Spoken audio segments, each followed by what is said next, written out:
मैत्रिणींनो, अश्विनी मराठी रेसिपी 0.5 या यूट्यूब चॅनलवरती तुमचं मनापासून स्वागत आहे।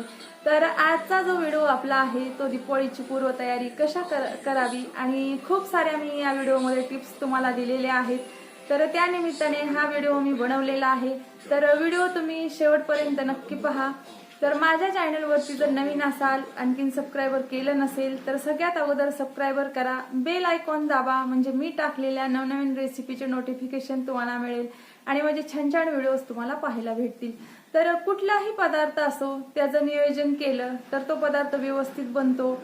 त्यासाठी मी खूप साऱ्या काही टिप्स दिलेल्या आहेत आणि त्या टिप्स मी रेसिपी करूनही दाखवलेल्या आहेत। तर तुम्ही या पद्धतीने नक्की नियोजन करा, म्हणजे या दिवाळीत तुम्हाला पदार्थ बनवत असताना गोडाचे असो किंवा तिखट असो, चिवडे असो किंवा खारी बुंदी असो, शेव असो किंवा कुठलेही पदार्थ असो, ते बनवत असताना अजिबात घाई गडबड होणार नाही। तर कुठलाही पदार्थ करत असताना जर आपण व्यवस्थित त्याची पूर्वतयारी केली तर तो पदार्थ अजिबात पटकन पदार्थ बनले जातात। तर दिवाळी म्हटलं की प्रत्येक गृहिणीच्या पाठीमागे खूप सारी घाई गडबड असते। तर अशा वेळेस जर आपण तयारी करून ठेवली पूर्वनियोजित तर अजिबात आपली घाई गडबड होत नाही आणि पदार्थ ही खूप छान रुचकर चविष्ट बनतात। तर चला मग वेळ न घालवता आपण टिप्सला सुरुवात करूया। टिप्स क्रमांक 1।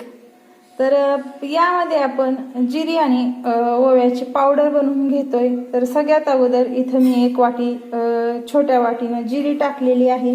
आता त्यामध्येच आपल्याला एक छोटी वाटी ओवा घालायचा आहे। तर जेवढं प्रमाण आपण जिरीचं ठेवलेलं आहे त्याच प्रमाणात आपल्याला इथे ओवा घ्यायचा आहे। तर अगदी आता गॅसची फ्लेम ही कमी ठेवायची आहे, मंद आचेवर, आणि छान असं एक 5 ते 10 मिनिट आपल्याला छान असं जिरे आणि ओवा भाजून घ्यायचा आहे। तर जिरे आणि ओवा पावडर करत असताना भाजून का घ्यायचा आहे, तर भाजून घेतल्यामुळे जिरीची आणि ओव्याची टेस्ट खूप अप्रतिम लागते आणि जी आपण पावडर केलेली असते ती थोडीशी सादळली जाते, म्हणजे भाजता न जर आपण पावडर बनवली तर, आणि भाजून घेऊन जर आपण पावडर बनवली तर ती अगदी व्यवस्थित राहते आणि त्यामध्ये कुठलीही जाळी किंवा काहीही बनत नाही। आरामात ही 2 ते 3 महिने टिकते। तर त्यामुळे इथं आपल्याला ओवा आणि जिरी भाजून घ्यायची आहे व्यवस्थित। तर भाजत असताना आपल्याला एक काळजी घ्यायची आहे, गॅसची फ्लेम ही आपल्याला कमी ठेवायची आहे, कारण जास्त जर ठेवली तर त्याला करपट वास लागू शकतो। त्यामुळे आपल्याला अगदी मंद आचेवर छान असं भाजून घ्यायचं आहे। तर इथे मी एक 5 ते 10 मिनिट व्यवस्थित भाजून घेते।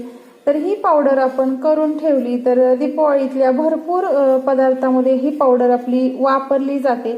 जे आपण थालीपीठ बनवतो किंवा तिखट पुऱ्या बनवतो, चिवडा, चकली, खारी शंकरपाळी, या सगळ्या पदार्थामध्ये ही आपल्याला उपयोगात येणारी पावडर आहे।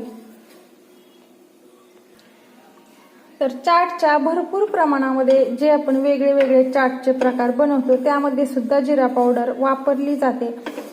आपल्या किचनमध्ये जवळजवळ सगळ्याच पदार्थामध्ये आपण जिरा आणि ओव्याचं प्रमाण हे जास्तच वापरलं जातं। तर या पद्धतीने जर तुम्ही जिरा आणि ओवा पावडर जर आपल्या बनवून ठेवली तर पदार्थ बनवत असताना अजिबात आपल्याला घाई होत नाही आणि व्यवस्थित पदार्थ बनला जातो। जर आपल्याकडे ऑलरेडी बनवून ठेवलेली असली तर आपण पटकन तो घेऊन त्या पदार्थामध्ये घालू शकतो आणि पदार्थही आपला पटकन बनतो। तर इथं बघा एक 5 ते 10 मिनिट आपण व्यवस्थित मंद आचेवर जिरे आणि ओवा भाजून घेतलेला आहे। तर आता आपण गॅस बंद करणार आहोत या स्टेजला। तर इथं मी गॅस बंद केलेला आहे। तर आता ही धने आणि जिरे आणि ओवा आपल्याला थंड करून घ्यायचा आहे। एका डिशमध्ये मी काढून घेते ही। तर इथं आपण एका डिशमध्ये काढून घेतलेला आहे। आता एक 5 मिनिट आरामात याला आपण थंड करून घेणार आहोत। तर इथे आपल्याला बारीक करताना काळजी घ्यायची आहे, गरम असताना अजिबात याची पावडर बनवायची नाही। आपल्याला थंड झाल्यानंतर याची आपण पावडर बनवून घेणार आहोत, म्हणजे व्यवस्थित बनते आणि खराबही होत नाही। तर चला मग आपण हे थंड करून याची पावडर बनवूया।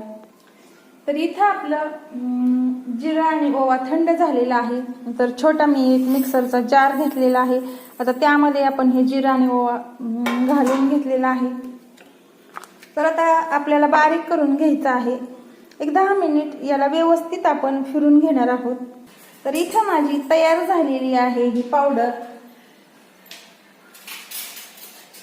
तर तुम्ही पाहू शकता किती छान अशी आपण हे भाजून घेतल्यामुळे इथं तयार झालेली आहे बघा, अगदी बारीक बनलेली आहे। तर ही आता आपण एका हवाबंद कंटेनरमध्ये काढून घेणार आहोत। तर हवाबंद भरणीमध्ये ठेवल्यामुळे व्यवस्थित राहते आणि टिकते ही। तर इथं मी एका भरणीमध्ये ही काढून घेते, तुम्हाला दाखवते। तर या पद्धतीने तुम्ही नक्की ही ओवा आणि जिरीची पावडर बनवून ठेवा। तुम्हाला आयत्या वेळी स्वयंपाकामध्ये खूप महत्त्वाची टिप्स आहे ही। तर ओवा आणि जिरी आपण भाजून घेतल्यामुळे या पावडरचा वास सुद्धा खूप छान बसतो आपल्या पदार्थाला। तर या पद्धतीने तुम्ही नक्की ट्राय करा। टिप्स क्रमांक दुसरी आहे ती आहे म्हणजे विलायची पावडर। तर त्यासाठी इथं मी एक छोटा पॅन घेतलेला आहे। तर आता एक वाटी भरून आपण यामध्ये विलायची घातलेली आहे। तर विलायची ही आपल्याला अगदी मंद आचेवर छान अशी भाजून घ्यायची आहे। तर सगळ्यात महत्त्वाची गोष्ट म्हणजे ही विलायची आपण भाजत असताना साली सहितच भाजलेली आहे। या सालीत पण खूप पोषक तत्वे असतात आणि साली ही या पद्धतीने जर तुम्ही विलायची पावडर केली तर अजिबात वाया जात नाहीत। तर आता एक 5 मिनिट आपण व्यवस्थित ही विलायची भाजून घेणार आहोत। तर दिवाळी म्हणलं की गोडाचं पदार्थ भरपूर प्रमाणात केले जाते आणि ही जर पावडर आपण बनवून ठेवली तर सगळ्या प्रकारचे लाडू, खिरी किंवा कुठल्याही मिठाया तर त्यामध्ये ही आपण विलायची पावडर वापरू शकतो। तर कुठलाही पदार्थ बनवत असताना जर आपण त्याची पूर्वतयारी करून ठेवली तर पदार्थ बनवताना खूप सोपे जातात आणि अजिबात घाई गडबड होत नाही आणि पदार्थही तो बिघडत नाही, व्यवस्थित बनतो। तर इथं मी एक 5 मिनिट ही विलायची भाजून घेतलेली आहे। तर आता आपण गॅस बंद करणार आहोत आणि थंड करून घेणार आहोत। तर इथं आपण विलायची व्यवस्थित थंड करून घेतलेली आहे। तर बघा, भाजल्यानंतर अगदी दुप्पट फुलते विलायची। तर इथं मी एक छोटा मिक्सरचा जार घेतलेला आहे। आता त्यामध्ये टाकून घेतोय या पूर्णपणे आपण विलायची।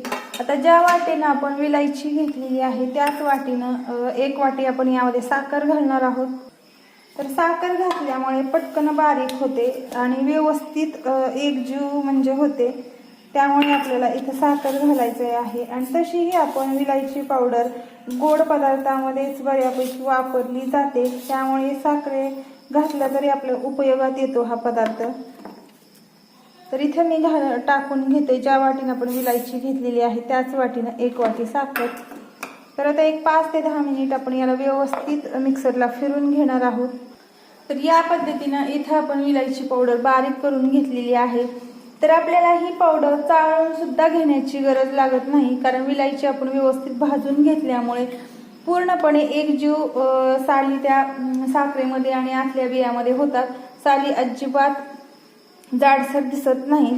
तर बघा, दाखवते मी तुम्हाला किती छान अशी बारीक झालेली आहे।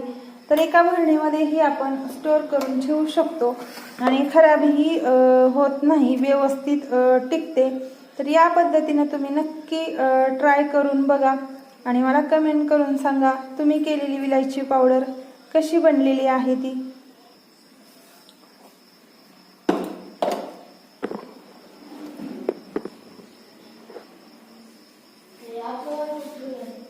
ते आहे करंजीचं सारण। तर त्यासाठी आपण यामध्ये टाकणार आहोत 1 वाटी खोबऱ्याचा खीस। तर इथं आपल्याला खीस भाजून घ्यायचा आहे। तर भाजून कशामुळे घ्यायचं आहे, जे आपण सारण बनवणार आहे ते अजिबात खराब होत नाही, व्यवस्थित टिकतं आणि चवीलाही छान रुचकर लागतं। आता पूर्व तयारी म्हणल्यानंतर आपण थोडीशी एक 5 ते 6 दिवस अगोदर जास्तच करतो, त्यामुळे ते आपण जो पदार्थ बनवणार आहोत तोपर्यंत ते व्यवस्थित राहिलं पाहिजे। त्यामुळे इथे आपण हे भाजून घेतोय। तर इथे आपण हे खोबऱ्याचा खीस भाजून घेतलेला आहे। तर इथे झालेला आहे 5 मिनिटं व्यवस्थित। तर तसंही खोबऱ्याला लगेच बुरशी लागली जाते, त्यामुळे इथे आपण खोबऱ्याचा खीस जर भाजून घेतला तर सारण आपलं अगदी व्यवस्थित राहतं। तर इथं पूर्णपणे सारण माझं भाजून झालेलं आहे खोबऱ्याचा खीस। तर आपण एका डिशमध्ये हा काढून घेतोय। त्या वाटीने इथं आपण खोबऱ्याचा खीस घेतलेला आहे, त्याच वाटीने आपल्याला 1 वाटी टाकून घ्यायची आहे काजू। तर काजूही आपल्याला आता व्यवस्थित भाजून घ्यायचे आहेत मंद आचेवर।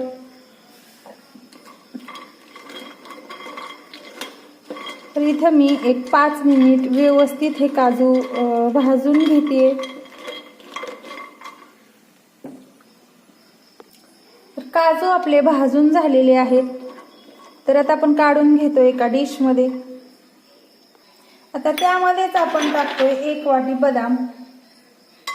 तर बदामही आपल्याला त्याच पद्धतीने छान असे भाजून घ्यायचे आहेत।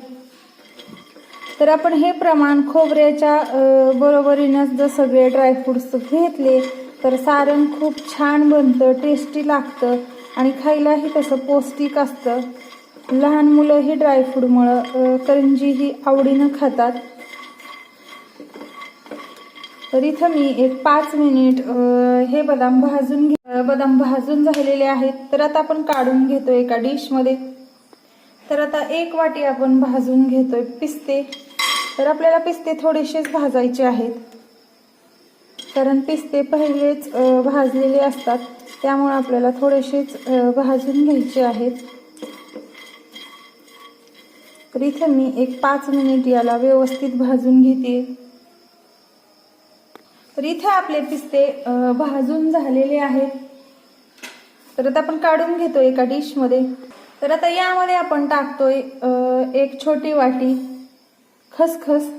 तर खसखस ही आपल्याला व्यवस्थित मंद आचेवर भाजून घ्यायची आहे। तर खसखस भाजत असताना आपल्याला काळजी घ्यायची आहे, ती पटकन करपली जाते, त्यामुळे आपल्याला पटपट हलवत ही भाजून घ्यायची आहे।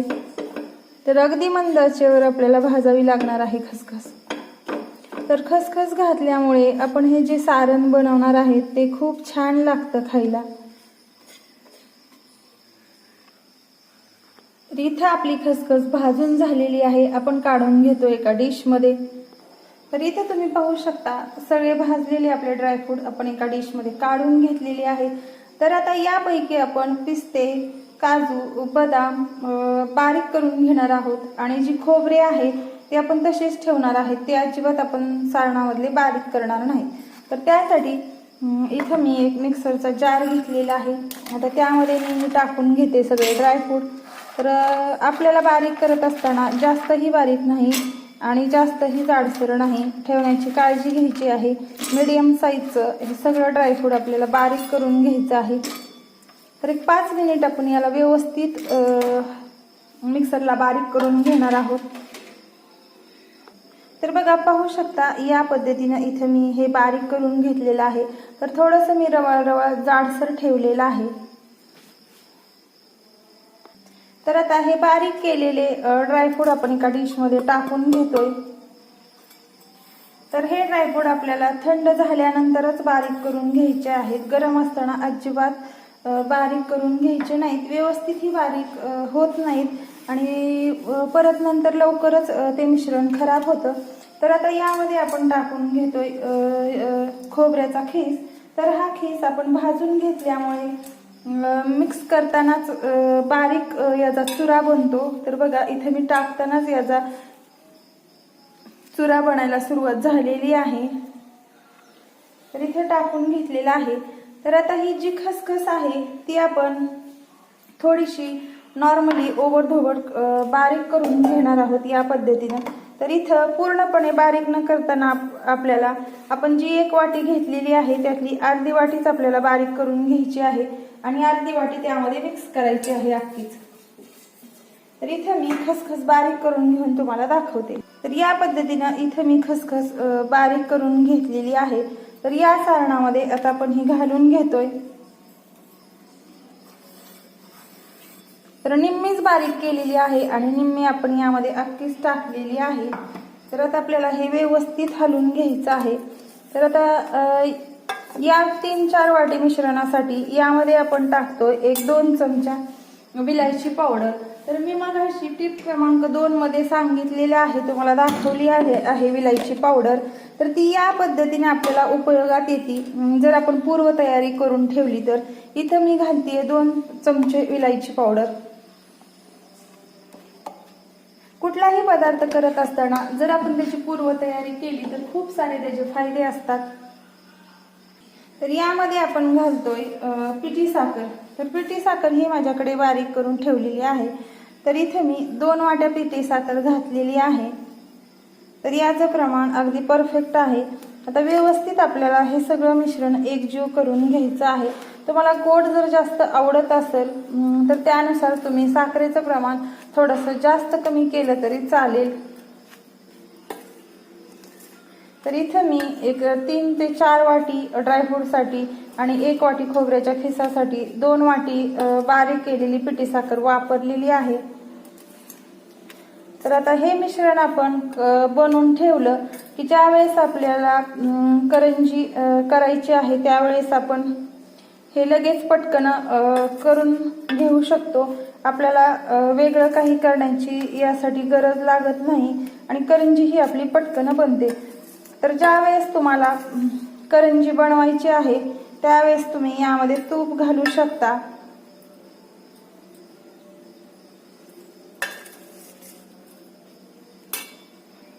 तर इथे आपलं तयार झालेलं आहे करंजीसाठी लागणारं सारण। तर या पद्धतीने तुम्ही नक्की ट्राय करून बघा। तूप आत्ता न घालता ज्यावेळेस आपण करंजी बनवणार आहे त्यावेळेसच घाला, म्हणजे व्यवस्थित सेट होतं। ट्राय करून बघा आणि तुम्ही केलेलं करंजीचं सारण कसं झालं आहे ते मला नक्की कमेंट करून सांगा।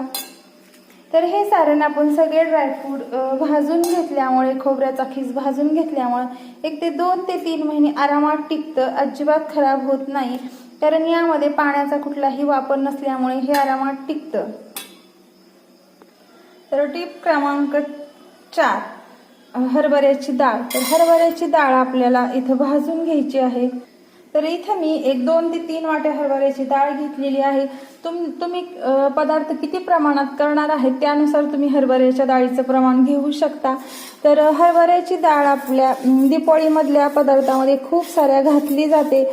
या पद्धतीने जर आपण डाळ भाजून स्टोर करून घेतली ठेवली तर आपण ही बेसनाचे लाडू,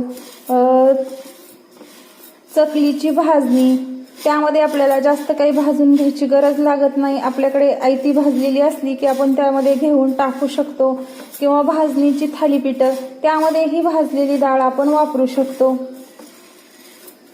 तर भाजलेल्या डाळीच्या पिठाचा मैसूर पाक पण खूप छान बनतो। तर इथे आपल्याला अगदी मंद आचेवर भाजून घ्यायची आहे डाळ। गॅसची फ्लेम ही आपल्याला कमीच ठेवायची आहे।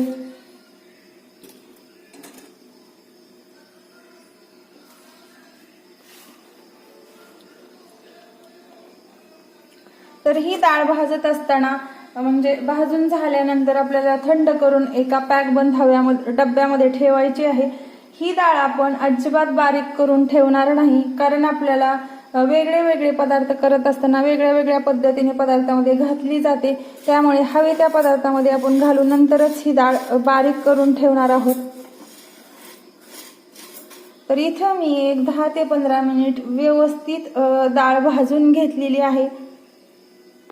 तर या पद्धतीने तुम्ही ही भाजून स्टोर करून ठेवू शकता। दिवाळीमध्ये आपली ज्या पदार्थामध्ये आपण ही डाळ घालणार आहोत ते पदार्थ आपले पटकन बनतात आणि झटपट बनतात, अजिबात गडबड होत नाही। टिप्स क्रमांक आहे 5। तर ही आहे रवा। तर इथं मी 2 वाटी रवा घेतलेला आहे। तर रवा आपण आता व्यवस्थित तूप टाकून भाजणार आहोत। तर 2 वाटी रव्यासाठी इथे 4 ते 5 चमचे आपण यामध्ये तूप घालणार आहोत। तर या पद्धतीने जर आपण रवा भाजून ठेवला तर खूप साऱ्या दिवाळीच्या पदार्थामध्ये हा रवा आपल्याला उपयोगात येतो. ज्यावेळेस आपण रव्याच्या करंज्या बनवणार आहोत त्यावेळेस पण उपयोगात येईल, रव्याचे लाडू बनवणार आहोत त्यावेळेस सुद्धा हा रवा आपल्याला उपयोगात येईल, रव्याची पुरी बनवणार आहोत त्यावेळेस सुद्धा आपल्याला हा उपयोगात येतो. तर आपल्याला ज्यावेळेस रव्याचे लाडू बनवायचे आहेत त्यावेळेस आपल्याला भाजून घेण्याची गरज लागत नाही.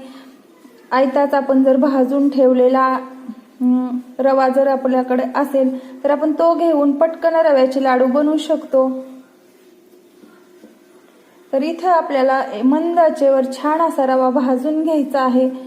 गॅसची फ्लेम ही आपल्याला मिडियमच ठेवायची आहे. तर या पद्धतीनं या दिवाळीत तुम्हीही नक्की मी सांगितलेल्या टिप्स फॉलो करा आणि या पद्धतीने नियोजन करा, म्हणजे तुम्हालाही दिवाळीचे पदार्थ करताना अजिबात गडबड होणार नाही आणि जे आपण पदार्थ बनवणार आहेत ते घाई किंवा गडबड न झाल्यामुळे अतिशय रुचकर बनतात.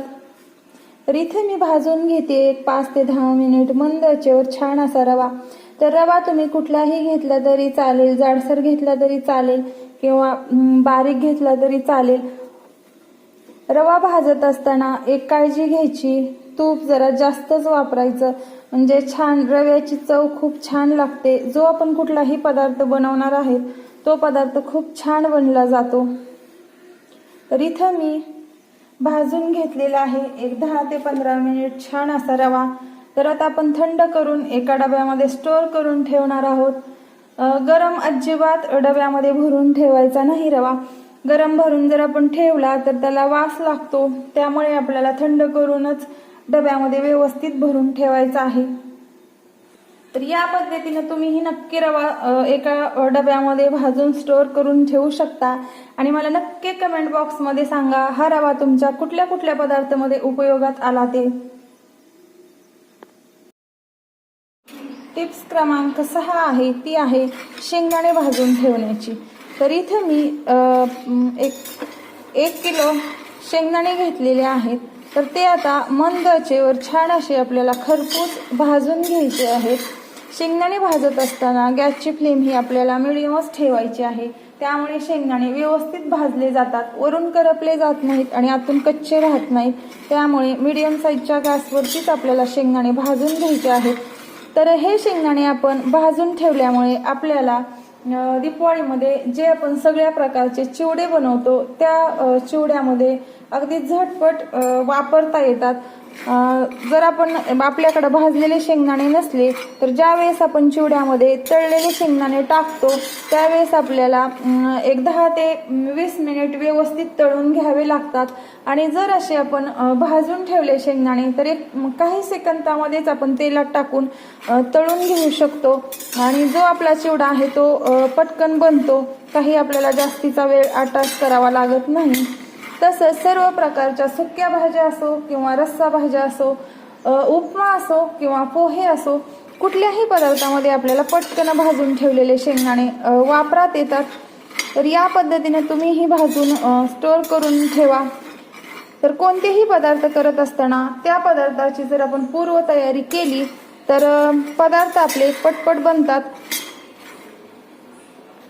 तर इथं मी एक 10 ते 15 मिनिट व्यवस्थित शेंगदाणे खरपूस असे भाजून घेतलेले आहेत.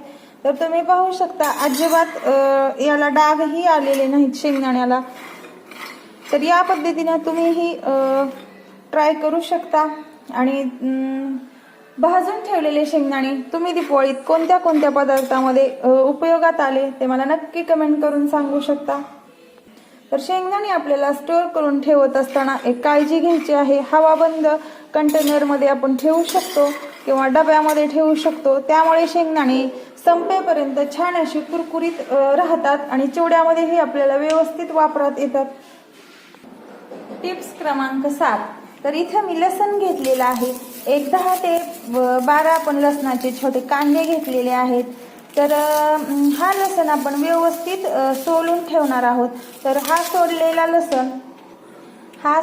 लसण आपल्याला सर्व प्रकारची थालीपीठं, तिखट चकली असो किंवा चिवडा असो यामध्ये वापरण्यात येतो किंवा खारी बुंदी असो जो कुठलाही आपण दिवाळीमध्ये पदार्थ तिखट बनवतो त्यामध्ये बऱ्यापैकी तर लसणच वापरला जातो। तर असा जर आपण स्टोअर करून ठेवला तर आपल्याला कुठलाही पदार्थ करत असताना अजिबात लसण सोलत बसण्याची गरज लागत नाही। तर या पद्धतीने बघा मी लसण तुम्हाला दाखवते सोलून। तर इथे मी तुम्हाला दाखवते पूर्ण लसणाच्या वरच्या साली मी काढून घेतलेले आहेत। तर हा लसण आपण असाही ठेवू शकतो किंवा मग बारीक करूनही याची पेस्ट आपण बनवून ठेवू शकतो। तर असा जर आपण सोलून ठेवला तर आयत्या वेळी आपल्याला जो पदार्थ करायचा आहे त्या पदार्थामध्ये वापरात येतो, जास्त काही सोलत बसण्याची गरज लागत नाही। तर कशा वाटल्या तुम्हाला ही दिवाळी पूर्व तयारीच्या टिप्स ते मला नक्की कमेंट करून सांगा। आणि तुम्हीही या पद्धतीने दिवाळीची पूर्व तयारी करून ठेवा, खूप छान उपयोगात येते। आणि जे आपण पदार्थ बनवतो ते आपले झटपट बनतात, वेळही लागत नाही। तर चला मग भेटू आपण अशाच पुढील छान छान रेसिपी घेऊन। तोपर्यंत धन्यवाद।